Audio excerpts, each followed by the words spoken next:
नमस्कार बच्चों, ज़हरास क्लासेस हिंदी में आप सभी का स्वागत है। आज मैं प्रस्तुत हूँ व्याकरण का एक भाग लेकर रचना के आधार पर वाक्य भेद, जिसमें हम 3 प्रकार के वाक्यों को पढ़ेंगे: सरल वाक्य, संयुक्त वाक्य और मिश्रित वाक्य। तो चलते हैं।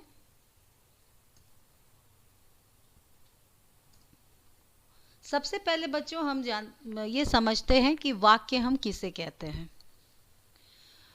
वर्णों के सार्थक मेल से शब्दों की रचना होती है। वर्ण आपके जो वर्णमाला आप लोगों ने पढ़ी होगी, उसके सार्थक शब्द जो उसके जो मिलन होता है, जो उसका मेल होता है, वर्णों को हम व्यवस्थित तरीके से जब हम मिलाते हैं तो उससे एक रचना बनती है और उस रचना को शब्दों की रचना होती है और वही वर्ण जो हैं शब्द बनाते हैं। और इन्हीं सार्थक शब्दों के सार्थक एवं व्यवस्थित मेल से वाक्य बनते हैं। यानी कि वर्ण से क्या बनते हैं? शब्द बनते हैं। और शब्दों को व्यवस्थित रूप से जब हम रखते हैं तो वाक्य बनता है, जिससे कि एक मीनिंग आता है, जिससे कि एक मतलब निकल के आता है। तो वाक्य किसे कहते हैं? विचारों को व्यक्त करने वाला शब्द समूह जो व्यवस्थित हो तथा पूर्ण आशय प्रकट कर सके, उसे वाक्य कहते हैं। ये वाक्य कहलाता है। तो जो शब्दों का एक समूह होता है जिसको व्यवस्थित ढंग से रखा जाता है और उसके बाद जब उसे पढ़ा जाता है तो एक आशय प्रकट होता है, यानी एक मीनिंग निकल के आता है, एक सेंस बनता है, उसको हम वाक्य कहते हैं। जैसे उदाहरण यहाँ पर आप देख लीजिए, राम खाना खाकर सो गया। तो ये उदाहरण है कि राम खाना खा के सो गया। यहाँ पे राम खाना खाकर सो गया, इन शब्दों को जब आपने मिलाया, यानी इन पदों को जब आपने मिलाया तो उसको आप क्या कहते हैं? वाक्य कहते हैं। तो यहाँ पे वाक्य का मतलब समझ में आ गया कि वाक्य किसे कहते हैं। कि पहले तो वर्ण जुड़ते हैं तो शब्द बनते हैं, और शब्द जब एक साथ व्यवस्थित रूप से रखे जाते हैं और जिससे एक आशय निकल के आता है या एक मीनिंग निकल के आता है तो उसे आप वाक्य कहते हैं। उदाहरण है, राम खाना खाकर सो गया। तो यहाँ आप देख सकते हैं कि अलग अलग शब्द जो हैं वो जुड़े हैं और इससे एक मीनिंग निकल के आ रहा है कि भाई राम जो है वो सो गया है, और कैसे सो गया है? वो खाना खाकर सो गया है। तो यहाँ पर एक मीनिंग निकल के आ रहा है, तो इसे आप वाक्य कहते हैं। ये बहुत सिंपल सी चीज़ है, इसमें बहुत ज़ोर देने की ज़रूरत नहीं है। मुझे पता है आप सबको ये मालूम है कि वाक्य किसे कहते हैं। अब उन्हीं वाक्यों को देखिए कि अगर व्यवस्थित ढंग से रखा जाता है तो ही वो वाक्य कहलाता है। तो शब्दों को जब आप व्यवस्थित ढंग से रखते हैं, तो जैसे वर्षा हो रही है, तो यहाँ पे शब्दों को बहुत व्यवस्थित तरीके से रखा गया है, पदों को बहुत व्यवस्थित तरीके से रखा गया है। तो यहाँ पे वर्षा हो रही है, इन्हीं शब्दों को हम अगर दूसरे तरीके से रखते हैं, जैसे हो वर्षा रही है, तो शब्द तो वही हैं लेकिन उनका क्रम बदल गया है, वो व्यवस्थित तरीके से नहीं रखे गए हैं। तो यहाँ पर बहुत मतलब निकल के नहीं आ रहा है। लेकिन यहाँ पे पहले जो वाक्य है, पहला वाक्य वर्षा हो रही है, इससे आशय समझ में आ रहा है। तो ये इस तरह से हम जब वर्णों को व्यवस्थित रखते हैं, शब्दों को व्यवस्थित रखते हैं, तो वो वाक्य की परिभाषा होती है। अब वाक्य की रचना जब होती है, यानी वाक्य जब बनते हैं, तो इन कुछ बातों का हमें ध्यान रखना होता है। हम किसे वाक्य कहते हैं और किसे वाक्य नहीं कहते, इन कुछ बातों को ध्यान में रखेंगे तो हमें समझ में आएगा। सबसे पहले सार्थकता। वाक्य रचना के लिए ज़रूरी है कि उनमें प्रयुक्त सभी पद सार्थक हों।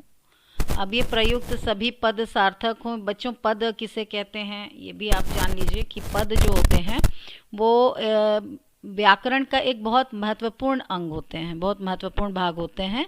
यानी कि शब्दों को ही हम पद कहते हैं, लेकिन शब्द जब अकेले होते हैं तो हम शब्द कहते हैं, लेकिन जब वो मिल के किसी एक व्यवस्थित ढंग से प्रस्तुत होते हैं और वो व्याकरण के नियमों को बंध जाते हैं, तो वही शब्द जो हैं पद कहलाने लगते हैं। तो यहाँ पर पदों का जो सार्थक होना ज़रूरी है। और ये पद में आप कई प्रकार देख सकते हैं, जैसे इनमें संज्ञा होती है, सर्वनाम होता है, विशेषण, क्रिया, अव्यय, ये सब होते हैं, तो ये पद बन जाते हैं। तो यहाँ पर इन प्रयुक्त सभी पद जो है सार्थक होने चाहिए। जैसे यहाँ पे चित्रकार चित्र बनाता है, तो यहाँ पे एक सार्थक तरीके से इन पदों को रखा गया है और एक मतलब निकल के आ रहा है। तो ये वाक्य जो है ये अपने आप में पूर्ण है और ये ज़रूरी होता है कि हमें हर पद को उसके अपने उचित स्थान पे सार्थक तरीके से रखना होता है।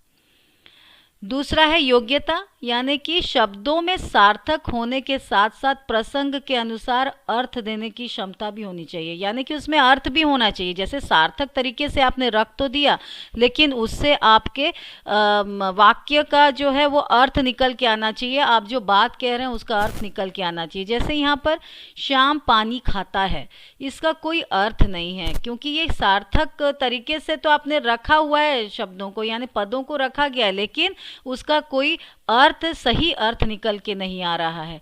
लेकिन यहीं पर आप इसका ये उदाहरण लीजिए कि श्याम खाना खाता है, तो ये अपने आप में अर्थ देने वाला है और क्षमता है इसकी अर्थ देने की। तो ये आप ऐसे शब्दों को सार्थक तरीके से रखें जिससे कि अर्थ जो है वो निकल के आए उस वाक्य का, तो वो वाक्य आपके उचित वाक्य होता है। तो एक क्षमता होनी चाहिए शब्दों की कि जो अर्थ को बता सके। फिर आपके अगला आता है आकांक्षा, यानी कि वाक्य पूरा भी होना चाहिए, वाक्य अपने आप में पूरा होना चाहिए। कोई भी शब्द जो है वो कम नहीं होना चाहिए जिसके कारण जो है वो वाक्य अधूरा लगे। जैसे सैनिक लड़ हैं, तो यहाँ पे लड़ है, तो ये कोई वाक्य तो नहीं लग रहा है, ना इससे कोई पूरापन दिख रहा है, ऐसा लग रहा है कि कुछ मिसिंग है, कुछ कमी है। तो यहाँ पर सैनिक लड़ रहे हैं, यहाँ पे पूरी बात क्लियर हो गई और वाक्य भी पूर्ण लगने लगा, अधूरापन नहीं है। तो उस तरह से भी आपको देखना है कि वाक्य की रचना जब करें तो उसमें कोई भी शब्द ऐसा कम ना हो जिससे कि वाक्य का अधूरापन हमारे सामने दिखने लगे। फिर पदक्रम, शब्दों का उचित पदक्रम, यानी कि जो शब्द हैं या जो पद आपके हैं उसमें संज्ञा, सर्वनाम, विशेषण, उनका जो क्रम है वो सही तरीके से होना चाहिए, तभी वाक्य का सही अर्थ मिलेगा।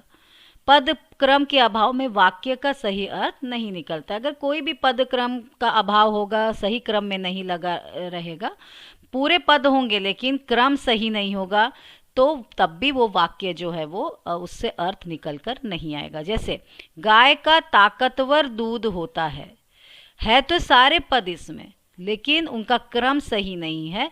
लेकिन जब हमने इनके क्रम को सही लगा दिया तो यहाँ पे वाक्य का जो अर्थ है वो निकल के आ गया। जैसे गाय का दूध ताकतवर होता है, क्रम सब पद सभी लगे हुए हैं, इसमें भी, इस वाक्य में भी सारे पद लगे हुए हैं और इस वाक्य में भी, लेकिन अर्थ जो है वो इस वाक्य से निकल के आता है कि गाय का दूध ताकतवर होता है।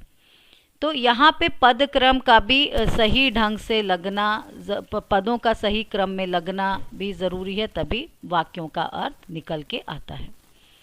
फिर अन्वय, यानी कि आप वाक्यों में जो कर्ता, वचन, लिंग, कारक का होना भी ज़रूरी है। हर एक चीज़ का होना ज़रूरी है, चाहे वो कर्ता हो, चाहे वो वचन हो, लिंग हो, और इसके बिना वाक्य जो है वो पूर्ण नहीं होता, पूर्ण उसकी अर्थ पूरा नहीं निकल पाता। जैसे चूहे किताबें कुतर गई, है तो सारी चीज़ें, लेकिन इसमें लिंग का जो प्रयोग है वो सही ढंग से नहीं हुआ है, उचित ढंग से नहीं हुआ है।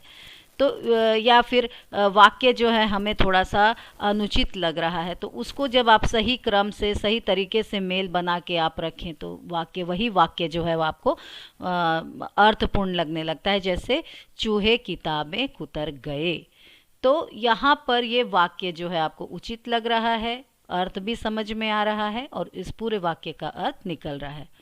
तो बच्चों, इस तरह से जब हम शब्दों को उचित ढंग से, पदों को उचित क्रम में जब हम लगाते हैं या पूरी तरीके से उपयोग करते हैं, तब जाके कहीं आपका एक अर्थपूर्ण वाक्य बनता है। तो यहाँ पर ये वाला भाग तो बच्चों मुझे उम्मीद है कि आपको अच्छे से समझ में आ गया होगा। अब हम आगे बढ़ते हैं दूसरे सेक्शन की ओर। अब आते हैं हम वाक्य के अंग। तो बच्चों वाक्य संरचना के आधार पर वाक्य दो भागों में विभाजित किया जाता है, जिसमें कि एक होता है आपके उद्देश्य और दूसरा होता है आपके विधेय। यानी कि जो पूरा सेंटेंस है, पूरा वाक्य है, उसको दो भाग में बांटा गया है। पहला होता है उद्देश्य, जिसको आप इंग्लिश में सब्जेक्ट कहते हैं, और दूसरा होता है विधेय, जिसको आप प्रेडिकेट कहते हैं। तो सब्जेक्ट और प्रेडिकेट या उद्देश्य विधेय जो है, इन दो भागों में वाक्यों को बांटा जाता है। तो पढ़ते हैं। सबसे पहले हम उद्देश्य के बारे में जानते हैं। जैसे जवान देश की रक्षा करते हैं, इस वाक्य में जवान देश की रक्षा करते हैं में इसमें जो जिसके बारे में कहा जा रहा है, जैसे वाक्य का वो अंग, उद्देश्य क्या होता है, सब्जेक्ट क्या होता है, वाक्य का वह अंग जिसके विषय में कुछ कहा जाए, कोई बातें बताई जाएं, उसे आप उद्देश्य कहते हैं या सब्जेक्ट कहते हैं। जिसके बारे में बात हो रही है, सबसे आसान तरीका कि जिसके बारे में बात हो रही है उसे आप उद्देश्य कहते हैं या सब्जेक्ट कहते हैं। तो इस वाक्य में आप देख लीजिए बच्चों, इसमें उद्देश्य जो है जवान है। क्यों? क्योंकि इस वाक्य में हम किसके बारे में बात कर रहे हैं, हम जवान के बारे में बात कर रहे हैं कि जवान कौन देश की रक्षा करते हैं, जवान देश की रक्षा करते हैं। तो यहाँ पे जवान जो है, इनके बारे में बात हो रही है, इसलिए यहाँ पे उद्देश्य जो है वो जवान है। तो वाक्य का वो अंग जिसके विषय में कुछ कहा जाता है उसे उद्देश्य कहते हैं। उसी तरह से हम यहाँ पर आते हैं विधेय में। चित्रकार चित्र बनाता है, तो यहाँ पे उद्देश्य आपके क्या है, चित्रकार है। भाई हम चित्रकार के बारे में बात कर रहे हैं, लेकिन हम क्या बात कर रहे हैं, वाक्य में उद्देश्य के बारे में जो कुछ कहा जाए उसे विधेय कहते हैं। यानी कि उद्देश्य के बारे में जो बात हो रही है, जो बात हो रही है उसको आप विधेय कहते हैं या प्रेडिकेट कहते हैं। जैसे उदाहरण के तौर पे इस वाक्य में चित्रकार चित्र बनाता है, इस वाक्य में विधेय जो है वो चित्र बनाता है। यानी चित्रकार तो उद्देश्य है, सब्जेक्ट है, लेकिन सब्जेक्ट क्या कर रहा है, उसके बारे में क्या बात की जा रही है, सब्जेक्ट के बारे में ये बात की जा रही है विधेय के बारे में कि भाई वो चित्र बना रहा है या चित्र बनाता है। तो इस तरह से ये जो भाग होता है जो कि उद्देश्य के बारे में जानकारी दे रहा है, उसे आप विधेय कहते हैं। तो उद्देश्य और विधेय ये दो भाग होते हैं जिससे कि वाक्य जो है बनते हैं, या वाक्यों को हम इन दो भागों में बांटते हैं। आगे बढ़ते हैं बच्चों इसी क्रम में। अब हम आगे आते हैं वाक्य के भेद। तो वाक्यों को वाक्य को दो रूप में दो भागों में बांटा जाता है मुख्य रूप से। और वो कौन से दो रूपों में हमने बांटा है, एक होता है संरचना के आधार पर रचना के आधार पर वाक्य बनाए जाते हैं, और दूसरा अर्थ के आधार पर वाक्य बनाए जाते हैं या वाक्य बनते हैं। हमारे जो पाठ्यक्रम में रचना के आधार पर ही वाक्य के भेद का अध्ययन करना है, वाक्य भेद का अध्ययन इसी आधार पर है, यानी कि रचना के आधार पर है। तो आज इस वीडियो में हम केवल रचना के आधार पर ही वाक्य के भेद को पढ़ेंगे, वाक्य भेद का अध्ययन करेंगे। तो चलते हैं। रचना के आधार पर वाक्य भेद जो है, आधार पर तीन भेद होते हैं। रचना के आधार पर या बनावट के आधार पर वाक्यों के तीन भेद होते हैं।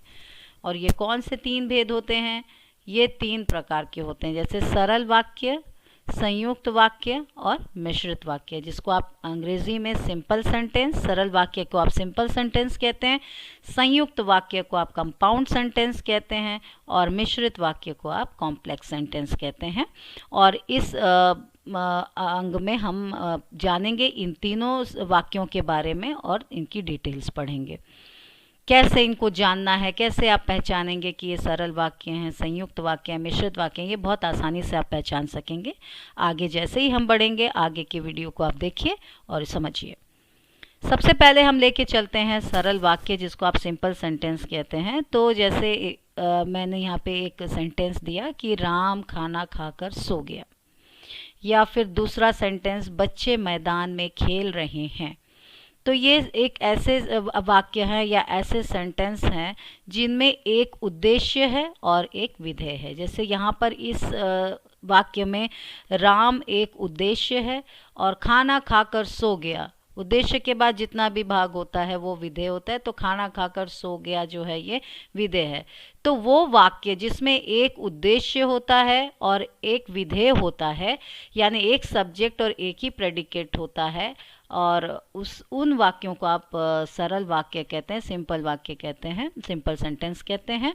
कई बार जो है आपके राम और पवन स्कूल जा रहे हैं, ये एक उदाहरण में आप देख लीजिए कि कई बार सिंपल सेंटेंसेस में भी, सरल वाक्यों में भी उद्देश्य दो हो सकते हैं, लेकिन आपका विधेय जो है वो एक ही होता है। उद्देश्य दो हो भी सकते हैं, जैसे राम और पवन स्कूल जा रहे हैं। तो आप बहुत आसानी से समझ लीजिए कि सरल वाक्य उन वाक्यों को कहा जाता है जिसमें एक ही क्रिया होती है, यानी एक ही काम होता है, एक ही कर्ता होता है और एक विधेय होता है, या जिस वाक्य में एक ही उद्देश्य होता है। तो एक विधेय, एक उद्देश्य, एक क्रिया होती है, उन वाक्यों को आप सिंपल सेंटेंस कहते हैं। कभी कभी दो उद्देश्य भी हो सकते हैं, लेकिन क्रिया एक ही होती है, विधेय एक ही होता है। इन वाक्यों को आप सरल वाक्य कहते हैं, सिंपल सेंटेंस, एकदम सिंपल होते हैं ये। आते हैं संयुक्त वाक्य में। अब उदाहरण इनका देख लेते हैं। माँ बाजार गई और सब्जियां लेकर आई। दूसरा वाक्य देख लेते हैं। आप चाय पिएंगे या कॉफ़ी। तीसरा, श्याम बीमार है इसलिए स्कूल नहीं आया। तो इन वाक्यों में दो या दो से अधिक सरल अथवा मिश्र वाक्य अव्ययों द्वारा संयुक्त होते हैं, यानी कि दो सिंपल सेंटेंसेस को अव्ययों द्वारा जोड़ा जाता है या मिक्स किया जाता है। तो इनको आप संयुक्त वाक्य कहते हैं, यानी कंपाउंड सेंटेंसेस कहते हैं। पहचानेंगे कैसे बच्चों इन वाक्यों को कि ये संयुक्त वाक्य या कंपाउंड सेंटेंसेस हैं? बहुत सरल है, बहुत सिंपल है।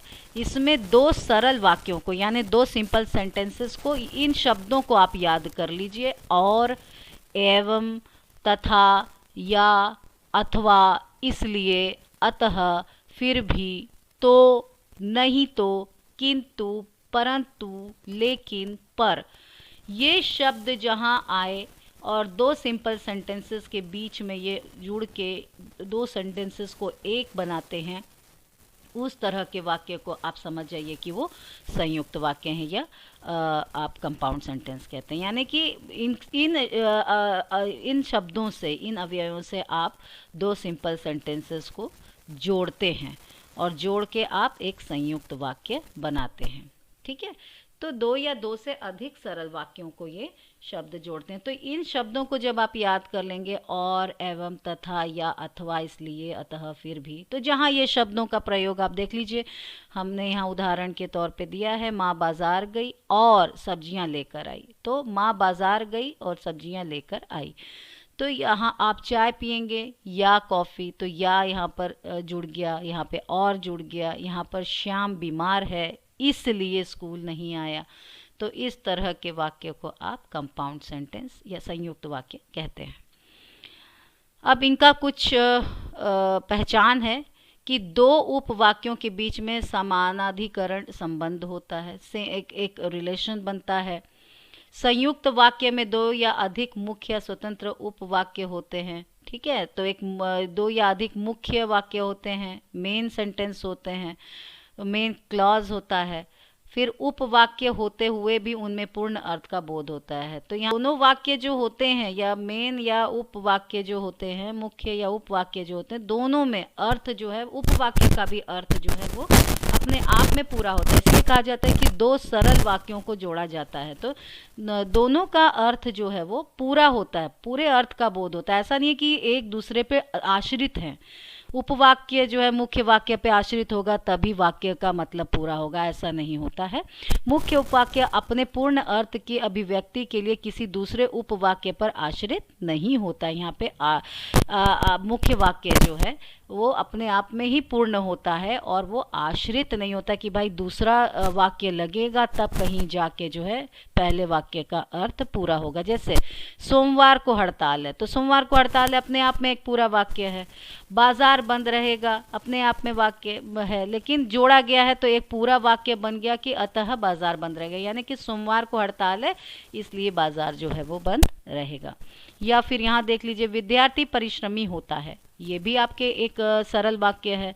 अवश्य सफल होता है, तो अवश्य सफल होता है, तो ये पूरा अपने आप में जब मिल गया तो एक सेंटेंस बना कि विद्यार्थी परिश्रमी होता है तो अवश्य सफल होता है।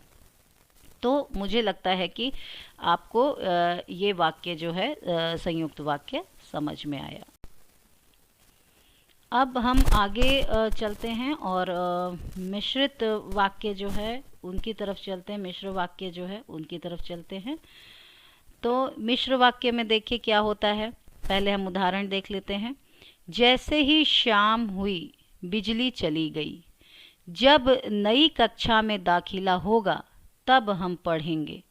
उस लड़के को बुलाओ जिसने काले जूते पहने हैं। तो इन वाक्यों को आप देखिए, ये उदाहरण के तौर पे हैं। तो कि मिश्र वाक्य क्या होते हैं? ऐसे वाक्य जिनमें सरल वाक्य के साथ साथ कोई दूसरा उपवाक्य भी हो, वे वाक्य मिश्र वाक्य कहलाते हैं। मीन्स कि आपके सरल वाक्य तो है, उसके साथ एक दूसरा उपवाक्य भी जुड़ा हुआ हो, तो उसे आप मिश्र वाक्य वो भी मिश्र वाक्य कहलाता है। और इसमें मिश्र वाक्य में प्रधान वाक्य को आश्रित उपवाक्य से जोड़ने के लिए जो आपस में, अब यहाँ पे ये ट्रिक है, याद रखिए बच्चों, कि, जो, क्योंकि, जितना, उतना, जैसा, वैसा, जब, तब, जहाँ, वहाँ, जिधर, उधर, अगर, यदि, तो, यद्यपि, तथापि, इनका प्रयोग होता है जोड़ने के लिए। तो यहाँ पर एक उपवाक्य जो है वो प्रधान वाक्य पे आश्रित होता है और इन दोनों को जोड़ने के लिए इस तरह के शब्दों का उपयोग होता है। जैसे मुख्य आप ट्रिक जान लीजिए कि जिन वाक्यों में की आ गया बीच में, या जो यानी ज का प्रयोग हो गया। अब यहाँ पे देखिए क्योंकि में भी क का प्रयोग हो गया। उसी तरह से जैसा कि, तो जैसा कि जब आता है तो वहाँ पे भी की यानी इसका प्रयोग हो गया। तो जहाँ इस तरह का प्रयोग हो या फिर ज का प्रयोग हो यानी कि जो, जितना, तो यहाँ पे देखिए ज का प्रयोग हो रहा है, जो में ज का प्रयोग, जितना, ज, जैसे। तो ये सारे वाक्य जो हैं, जब, तो ये वाक्य जो हैं, ये शब्द जब जहाँ आप देखेंगे कि जो, क्योंकि, जितना, जैसा, जब, तो ये एक पहचान है कि हाँ ये जो वाक्य हैं ये मिश्रित वाक्य हैं। इसके अलावा आप ये देखिएगा कि एक दूसरे का के जैसे समान, जैसा, वैसा, जब, तब, जहाँ, तहाँ, जिधर, उधर, यद्यपि, तथापि, अगर, इधर, यदि, इस तरह के जब वाक्य लगे, ये वाक्यों में इस तरह के जब शब्दों का प्रयोग हो जोड़ने के लिए, तो आप समझ जाइए कि ये मिश्रित वाक्य। ये ट्रिक है, आप ये जानिए, इस ट्रिक से आप पहचान जाएंगे कि ये संयुक्त वाक्य है या मिश्रित वाक्य है। संयुक्त का मैंने बताया था कि संयुक्त में किस तरह के जो हैं शब्द लगेंगे जुड़ने के लिए, और ये मिश्रित है जिसमें कि आपको मुख्य रूप से पहचानना है कि जहाँ की, जो का उपयोग होगा जो के फॉर्म में, जितना, जैसा, जब, की का फॉर्म होगा सिंपल की में या फिर क्यों की, ताकि, जैसा की। तो ये जब शब्द दिखें आपको तो आप बिल्कुल समझ जाइए कि ये मिश्रित वाक्य है या मिश्र वाक्य। तो इसमें एक मुख्य उपवाक्य होता है, जैसे आपने अभी उदाहरण में देखा, बिजली चली गई जैसे शाम हुई। तो ये शाम हुई जो है आश्रित वाक्य है, उपवाक्य है, इस पे आश्रित है और इसको एक योजक से जोड़ा गया है। जो अब वे जो जोड़ते हैं इन दोनों सेंटेंसेस को, उन शब्द को, उस शब्द को आप योजक कहते हैं। तो जैसे, तो अब यहाँ पे जैसे में ज लगा है, जैसे है, तो ये हो गया आपके मिश्रित वाक्य। उसी तरह से उस लड़के को बुलाओ जिसने काले जूते पहने हैं। तो जिसने, तो यहाँ पे आ गया जिसने। तो अब ये समझ लीजिए कि ये एक मिश्र वाक्य है और इसमें जो योजक है वो जिसने है। अभी मैंने बताया कि ये ज जहाँ पे आपको लगे कि जब, जिसने, जैसा, जितना, जो, इस तरह के जब आपको शब्द दिखे तो आप समझ जाएं कि ये मिश्रित वाक्य है। तो अब यहाँ पर बच्चों हम कुछ उदाहरण देखते हैं कि ये कौन से वाक्य हैं। आप मुझे बहुत उम्मीद है कि आप इन वाक्यों को बहुत आराम से कर लेंगे। जैसे अमित खाना खाता है, तो इसमें आप देख लीजिए एक बिल्कुल एक उद्देश्य है और बाकी विधेय हैं। ये सिंपल वाक्य है, ये आपके जो है सरल वाक्य है। उसी तरह से जब दुर्घटना की खबर सुनी तब मन दुखी हो गया, तो अभी मैंने बताया था मिश्र वाक्य जब तब। जब तब जब है और जब तब यहाँ पे ये